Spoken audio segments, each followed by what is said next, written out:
بسم اللہ الرحمن الرحیم۔ السلام علیکم۔ 40 احادیث کے سلسلے میں حاضر ہے۔ 40 احادیث یاد کرنے کی بہت زیادہ فضیلت ہے۔ اس حدیث سے ثابت ہے کہ جو شخص میری امت کے فائدے کے واسطے دین کے کام کی 40 حدیثیں سنائے گا، حفظ کرے گا، اللہ تعالیٰ اس کو قیامت کے دن عالموں اور شہیدوں کی جماعت میں اٹھائے گا اور فرمائے گا کہ جس دروازے سے چاہے جنت میں داخل ہو۔ آج ہم 2 احادیث پڑھیں گے، انشاءاللہ آپ اسے یاد کریں گے۔ حدیث نمبر 7 اور حدیث نمبر 8۔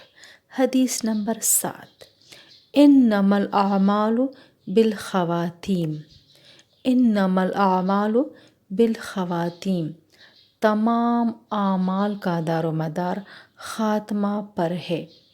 انما الاعمال بالخواتیم، تمام اعمال کا دار و مدار خاتمہ پر ہے۔